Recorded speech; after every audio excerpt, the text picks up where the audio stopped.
atrás, porque, bueno, me estás dando esa cantidad de detalles que queda claro que no lo olvidas, pero de ese Yo Prometo, que fue el primero, y que, bueno, el primero de, yo no sé si lo llegaste a contar, pero fueron muchísimos. Mucho, no lo conté, sí, pero mucho.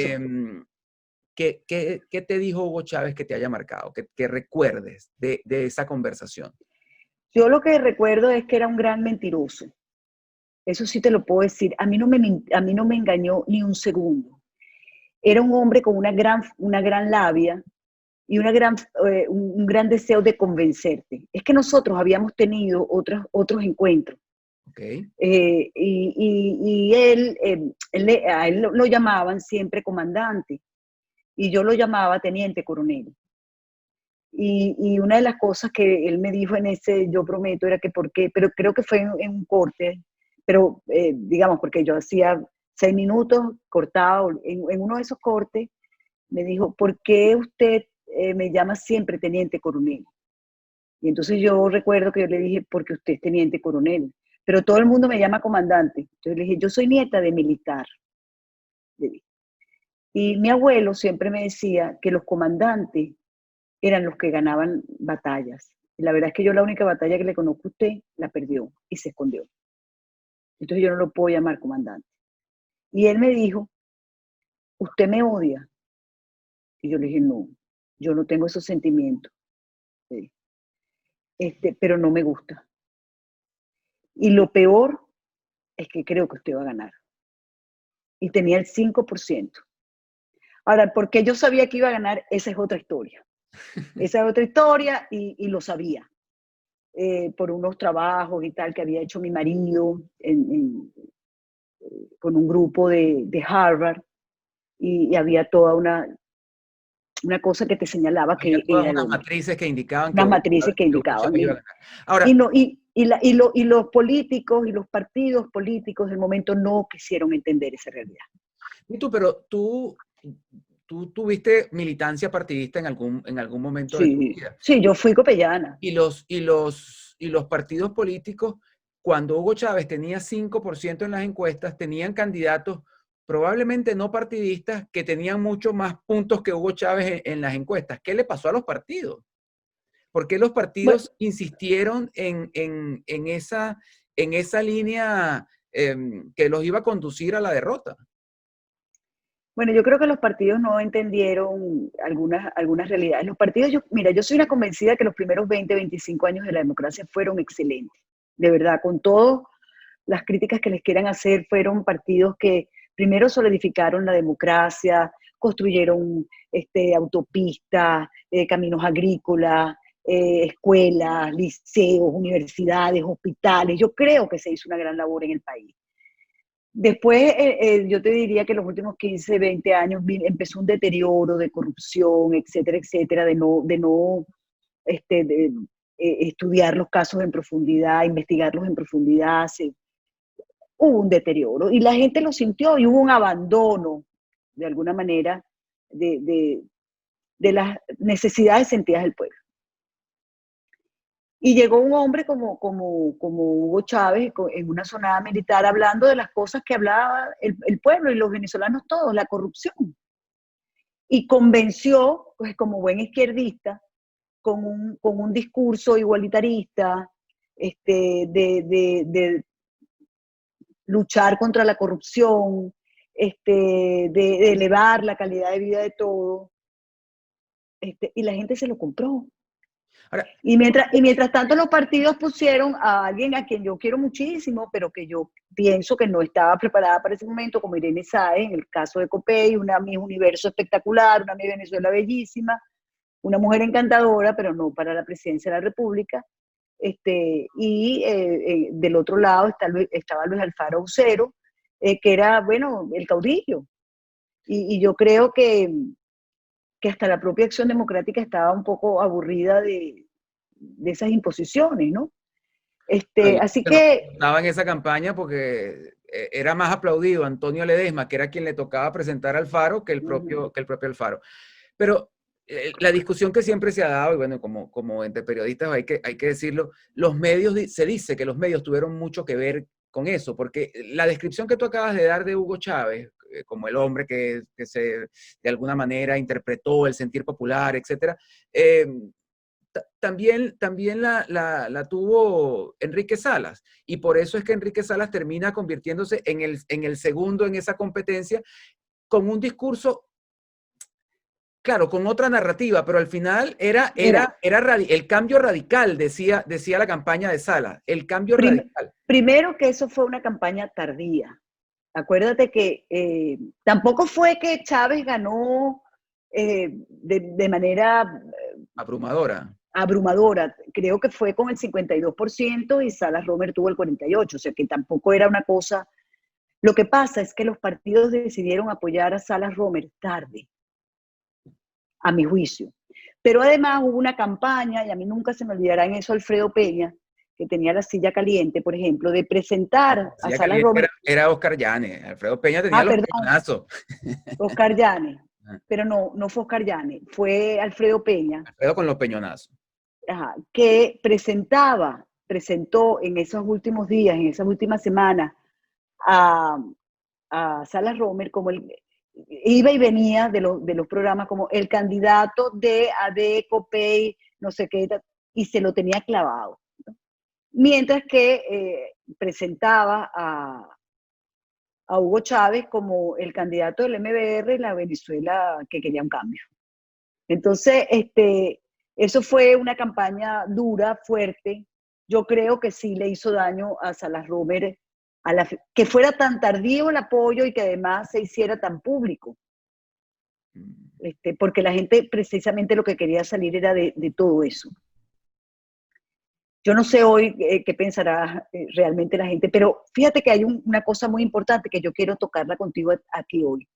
Chávez nunca fue un proyecto nacional, no fue un candidato hecho en Venezuela, y eso lo sabemos ahora. Chávez fue un proyecto elaborado en Cuba. No se te olvide que cuando Chávez sale de la cárcel, la primera visita que hace es a Fidel, y es recibido como jefe de Estado sin serlo.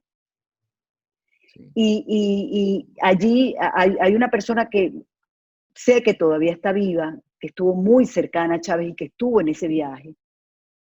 No te digo ahorita el nombre porque no tengo la autorización, pero estoy buscando la autorización porque yo creo que ya es hora de decir las cosas. Esta persona me contó a mí que hubo una reunión allí entre Fidel y Hugo Chávez, y no sé, no recuerdo las otras personas, no sé si estaba, había alguien más, y él.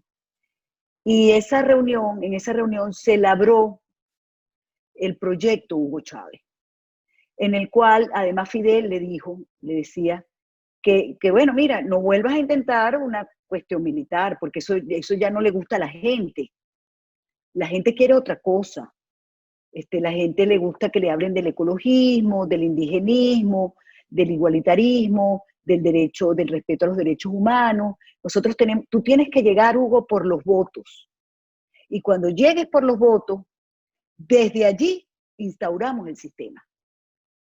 No, pero probablemente no le hizo caso a la primera, porque recuerda que Hugo Chávez al salir no estaba muy convencido del tema electoral. De hecho, esas primeras supuestas rencillas con Arias Cárdenas comienzan ahí, porque Arias sí se presta y se lanza a la gobernación del Zulia, mientras que Hugo Chávez recorría el país más bien pidiendo la abstención.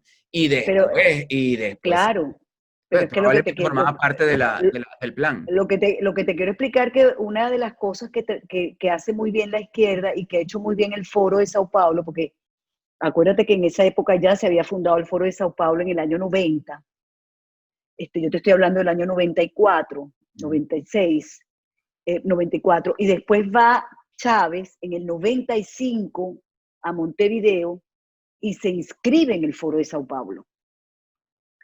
Y el Foro de Sao Paulo tiene una cosa, una estrategia inteligente. Mientras los demócratas piensan en el gobierno que viene,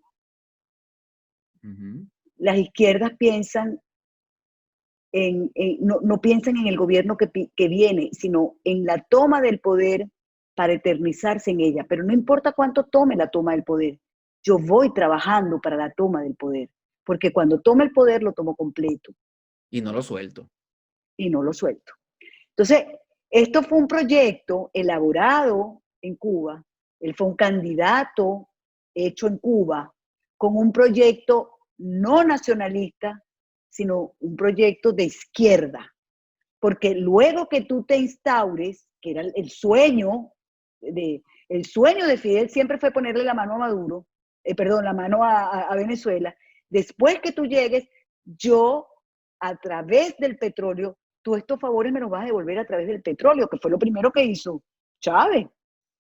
Y a través del petróleo y de la chequera venezolana, nosotros vamos a ayudar a otros países a que esto pase. Y bueno, y en el año 2014, Alfredito, el Foro de Sao Paulo tenía 14 presidentes en América Latina. Ciertamente. Entonces, esto es mucho más profundo.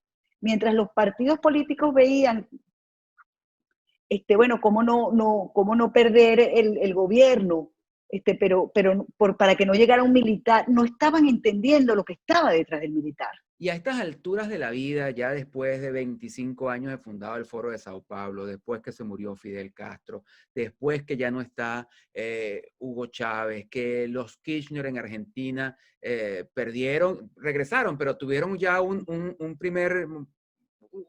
momento extraño allí, que no está Evo Morales en Bolivia, que no está Correa en el Ecuador y que su sucesor, su delfín, cambió un poco el timón.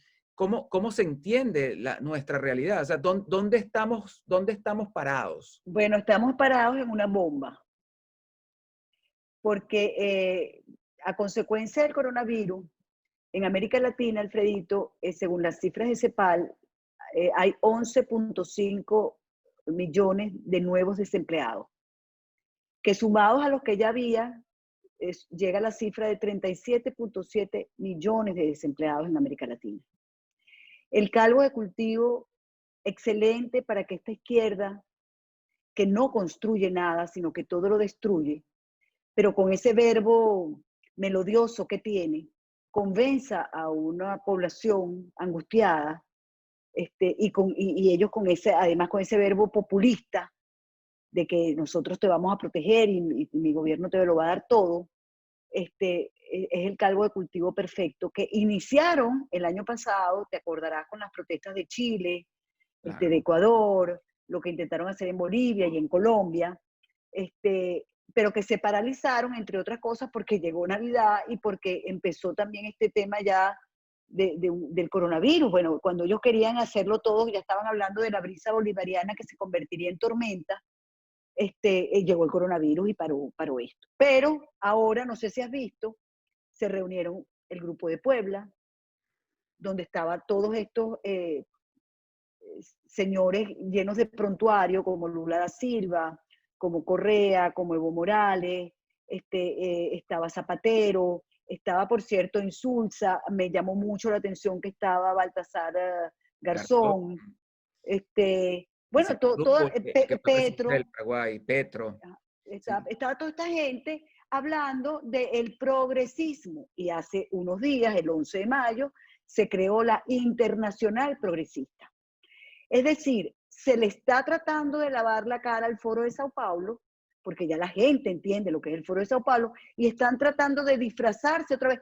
Tú sabes que los comunistas se disfrazaron del Foro de Sao Paulo, y ahora se están disfrazando, trataron de disfrazarse del grupo de Puebla, ya la gente entendió que era un apéndice, y ahora están tratando de disfrazarse de la Internacional Progresista, que no es ningún progreso, es una involución absoluta.